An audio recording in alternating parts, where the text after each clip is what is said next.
एक भी हत्या आतंकी करे, आतंकवाद से हो जाए तो देश के अस्मिता पे एक सवाल होता है। बार बार हम कहते हैं इसमें पाकिस्तान का हाथ है। अगर पाकिस्तान का हाथ है तो घूस कैसे गया हथवा भाई? आपकी सुरक्षा है, आप क्या झाल बजाते रहते हैं? क्यों झुक गया भाई? इसका मतलब पाकिस्तान अपना हाथ घुसा देता है तो इंटेलिजेंस में आपसे सुपीरियर हो गया पाकिस्तान। पाकिस्तान का हाथ है तो हाथ उखाड़ते का है नो भाई? तुम्हारा सिस्टम तो ये होना चाहिए, उसका हाथ क्या उसका सांस भी नहीं आना चाहिए। इसलिए पाकिस्तान का हाथ पैर मत गाओ। तुम्हारा जो इंटेलिजेंस सिस्टम है उसमें कहाँ छेद है कि इजराइल में जाके झाल बजाते हैं ना, तो इजराइल का सिस्टम लागू करो, मारो, घुसो। कौन रोक रखा भाई? हाथ उखाड़ के फेंको, पूरा भारत तुम्हारे साथ है। मैंने अभी तक ये मन नहीं बनाया कि लड़ूंगा कि नहीं लड़ूंगा।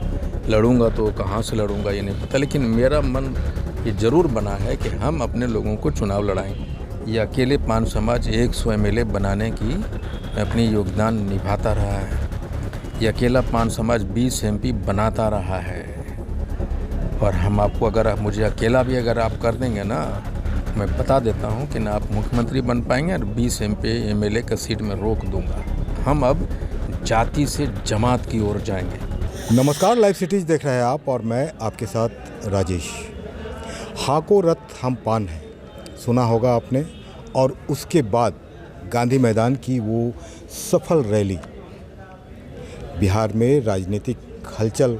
उसके बाद IP गुप्ता बिहार से बाहर कुछ दिनों के लिए जाते हैं, आज वापस लौटे हैं। झारखंड होते हुए वे जमुई पहुंचे हैं। जमुई पैतृक गांव भी हुआ और यहाँ पर पहुंचने के बाद वो अपने समर्थकों से मिलजुल रहे हैं। और उसके सबसे पहले ये पहुंचे हैं और अपने पिताजी के समाधि स्थल पर गए, वहाँ पर उन्होंने आशीर्वाद प्राप्त किया है। उसके बाद बाबा साहब की प्रतिमा पर भी उन्होंने आशीर्वाद प्राप्त किया। पहुँचे हैं जमुई। कैसा चल रहा है गुप्ता जी? अच्छा लग रहा है अपने घर आके। और मैं हमेशा चाहता था कि 7.5-8 महीने से लगातार मैं सड़कों पे था और गांधी मैदान की वो ऐतिहासिक सफलता के बाद मैं जमुई आना चाहता था। इस धरती को, जम्मू की धरती को नमन करना चाहता था।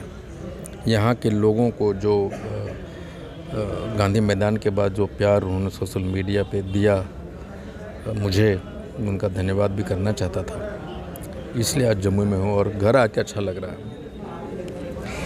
1 दशक हो गए जमुई पहुँचे थे आप। एक सामाजिक कार्यकर्ता के रूप में आपने काम किया था, बहुत सेवाएं की समाज के लिए। उसके बाद पार्टी में गए, चुनाव भी लड़ा आपने। हाको रथ हम पान है, ये आपके दिमाग में आया अपनी समाज की स्थिति को देखकर। गांधी मैदान की रैली अपार सफलता, किस रूप में देखते हैं? मैं ये देखता हूँ कि एक नए पान युग का निर्माण हुआ है। बिहार में लगभग सभी जातियों का युग आया है और गांधी मैदान की उस भीड़ ने दिखाया है कि अब पान युग का निर्माण हुआ है। और हम जो राजनीतिक रूप से हाशिए पे थे, हम जो छुआछूत के शिकार आज भी हैं, हमारा जो आरक्षण 75 वर्षों से सरकार के पास है, 75 वर्षों से हम आरक्षित हैं, तो सरकार ने अपने साजिश के तहत विभिन्न सरकारों ने, चाहे जिसकी भी सरकार बनी, नहीं दिया।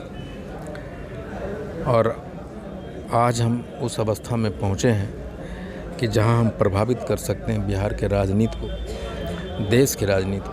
और जब हम देश या बिहार के राजनीति को प्रभावित करेंगे तो मुझे पूरा विश्वास है कि हमारा आरक्षण हमें वापस मिलेगा। आरक्षण को लेकर लड़ाई शुरू हुई थी, राजनीतिक पार्टी आप बना ली है, अब आगे क्या कदम होगा? नहीं, कुछ नहीं। 2025 का चुनाव आने वाला है विधानसभा, और हम शुरू से कहते आ रहे हैं अपने आंदोलन के दौरान भी कि हम आने वाले इस विधानसभा चुनाव को के केंद्रीय भूमिका में रहेंगे। और अब मैं कहता हूं कि हमारी इंडियन इनकलाब पार्टी बिहार के 151 सीटों पे अपनी तैयारी करेगी। और जहां हम चुनाव के रिजल्ट को प्रभावित करने की क्षमता रखते हैं, और यही हमारा एक रास्ता है अपने अस्तित्व को तलाशने का, और मेन स्ट्रीम में आने का। गठबंधन का ज़माना है, केंद्र में गठबंधन की सरकार है, बिहार में गठबंधन की सरकार है, कई राज्यों में गठबंधन की सरकार है। आप अकेले दम पर चुनाव लड़ने की बात कर रहे हैं? नहीं, मैं ये कह रहा हूँ कि बिहार में कोई भी एक ऐसा पार्टी नहीं है जो अकेले दम पे चुनाव लड़ के जीतेगी या सरकार बना पाएगी। किसी में वो हैसियत नहीं है, ये सच्चाई है, ग्राउंड रियलिटीज़ है। मैं ये कहने की कोशिश कर रहा हूँ आपको कि हम 150 विधानसभा पे प्रभाव डालेंगे, तैयारी करेंगे।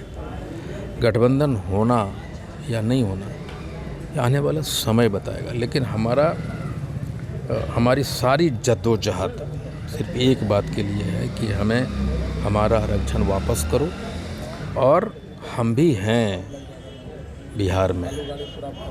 इस अस्तित्व को पहचानो, इस अस्तित्व को मानो, और अस्तित्व को आप तभी मानेंगे जब राजनीतिक रूप से आप मुझे हिस्सेदारी देंगे। और जब हम राजनीति में नहीं जाएंगे, हमारे लोग संसद में नहीं पहुंचेंगे, तो हमारे अधिकारों की रक्षा करेगा कौन? और अगर हमारे लोग पहले से राजनीति कर रहे होते, MP MLA होते, तो शायद इस आंदोलन की आवश्यकता भी नहीं पड़ती और हमारा आरक्षण छिनता भी नहीं। 1968 में जो JPC की रिपोर्ट आया, सारी जातियों के संसद में पास किया, हमारा भी हो जाता। लड़ाई तो उसकी है। गांधी मैदान की भीड़ ने बिहार में राजनीतिक सरगर्मी जो होता है उसको बढ़ा दी। आपकी पार्टी का अभी किस तरफ झुकाव लग रहा है? क्योंकि आप देख रहे हैं कई वर्षों से NDA की सरकार है, बिहार में भी है। आप कह रहे हैं कि मेरा आरक्षण भी छीना गया है, तो झुकाव आपका किस तरफ लग रहा है? मैं आपको सिर्फ एक बता दूं, ये हमारे पिछले 15-18 बरस से जो सरकार NDA की है बिहार में, और वहाँ हमारे जाति के लोग परंपरागत रूप से उन्हीं को वोट करते आ रहे थे, और हमने वो वोट उनके मुंह से निकाल लिया है बाहर। और हम ये कहते रहे कि हम उनके साथ में जाएंगे जो हमारे आरक्षण के साथ, मांग के साथ खड़ा रहेगा।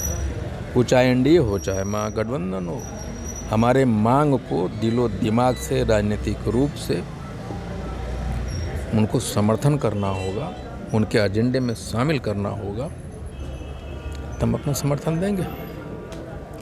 किसी राजनेता से गठबंधन के बात हुई है कि नहीं? कुछ खैर कैमरे पे तो बात नहीं कही जाती, लेकिन आप ये समझ सकते हैं कि जो भी लोग बिहार या देश की राजनीति करते हैं, उन्होंने उस भीड़ को देखा है, और उस भीड़ के नफ़ा नुकसान को भी वो लोग जोड़ घटाव कर रहे हैं। कॉल तो आते हैं। जानकारी तो मिल रही है कि रैली के बाद कई नेता बात करना चाह रहे थे, शीर्ष नेता, लेकिन IP गुप्ता का स्विच ऑफ हो गया था। देखिए, ये सही है कि बहुत लोग अलग अलग सूत्रों से हमें संपर्क करने की कोशिश कर रहे हैं, और रैली के बाद मैं बहुत दिन हो गया था, घर नहीं गया था, मुंबई, थोड़ा आराम भी करना चाहते थे। और मैं कोई भी निर्णय बिना पान समाज के सहमति से, अपने कोर कमेटी के बिना बात को बिना डिस्कस किए ले नहीं सकता हूँ। लेकिन हाँ, कॉल आ रहे हैं, और समय आएगा तो दुनिया को बताऊँगा भी कि हम किधर हैं। IP गुप्ता चुनाव लड़ेंगे कि नहीं? अभी सच पूछिए तो मैं नहीं सोचा है। मेरे दिमाग में 2 बातें। पहला बात ये कि मैंने अभी तक ये मन नहीं बनाया कि लड़ूंगा कि नहीं लड़ूंगा। लड़ूंगा तो कहाँ से लड़ूंगा ये नहीं पता, लेकिन मेरा मन ये ज़रूर बना है कि हम अपने लोगों को चुनाव लड़ाएंगे। मेरे मन में ये भी आ रहा है कि अगर हम चुनाव लड़ गए तो हमें अपने लोगों को कैसे चुनाव लड़ा पाएंगे, ये भी मेरे दिमाग में। लेकिन अगर हमारे लोग का कंपल्सन होगा, हमारे समाज के लोग कहेंगे कि नहीं आपको लड़ना होगा, तो उनका तो आदेश पाल हूँ, वो जो कहेंगे उनका आदेश तो मानना पड़ेगा। लेकिन अभी तक ऐसा कुछ सोचा नहीं, सिर्फ एक ही बात सोचा है कि हमारे समाज को लड़ाना है, हमारे समाज के लोगों को लड़ाना है, ये पक्का है।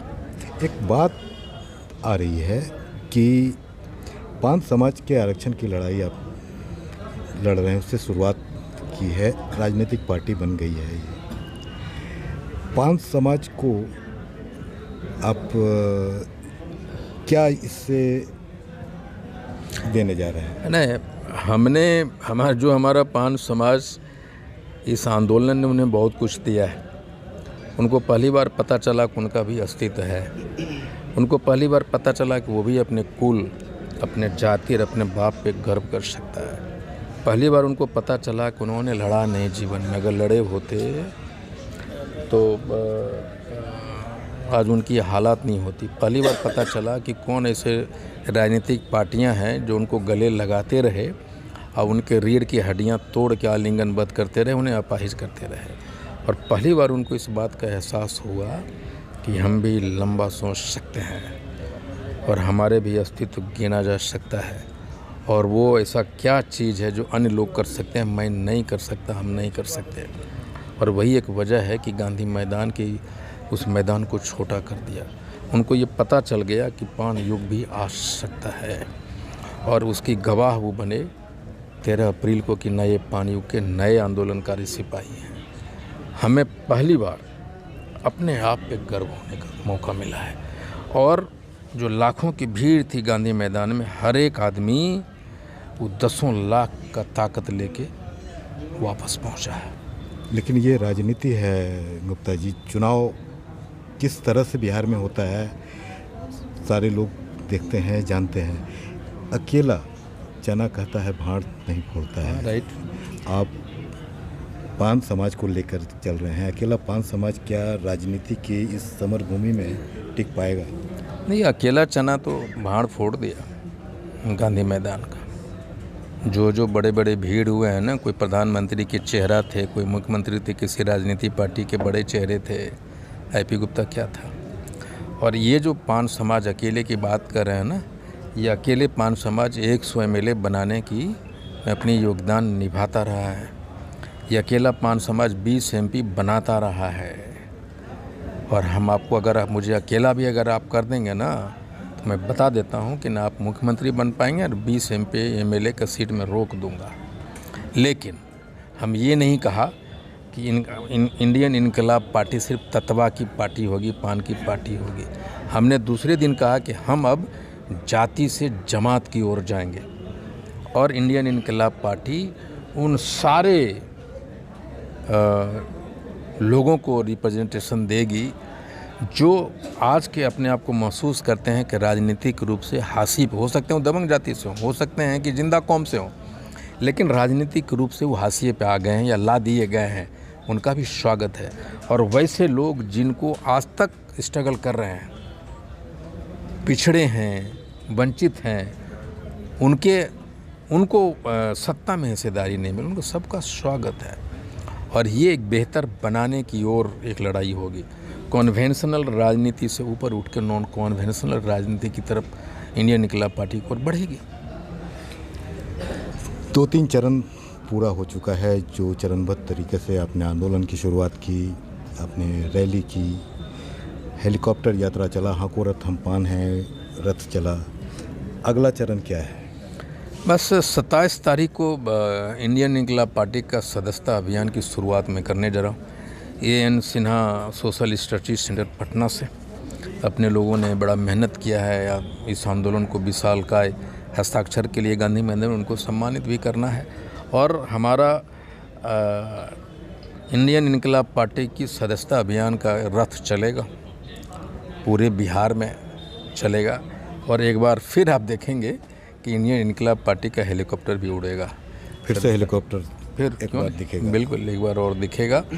और सदस्यता अभियान पूरे देश में चलेगा। और मैं आपको बता दूं कि रिकॉर्ड टाइम में 1 करोड़ से ज़्यादा सदस्य बनाकर आपको दिखा देंगे। एक चीज़ बताइए, राजनीति से तो आप जुड़ चुके हैं, जात और जमात के नेता बन चुके हैं गुप्ता जी। कश्मीर में जो घटना घटी है, हृदय विदारक घटना है, क्या सोचते हैं? मेरा ये मानना है कि एक भी हत्या आतंकी करे, आतंकवाद से हो जाए तो देश के अस्मिता पे एक सवाल उठता है। और इस तरह की घटना बार बार हो रही है, और बार बार हम कहते हैं इसमें पाकिस्तान का हाथ है। अगर पाकिस्तान का हाथ है तो घूस कैसे गया हथवा भाई? आपकी सुरक्षा है, आप क्या झाल बजाते रहते हैं? क्यों झुक गया भाई? इसका मतलब पाकिस्तान अपना हाथ घुसा देता है तो इंटेलिजेंस में आपसे सुपीरियर हो गया पाकिस्तान, तो अपना सिस्टम बंद कीजिए। पाकिस्तान का हाथ है तो हाथ उखाड़ते का है नो भाई, हाथ उखाड़ दो ना, कौन रोका है। पाकिस्तान का हाथ है तो आपका हाथ कहाँ गया?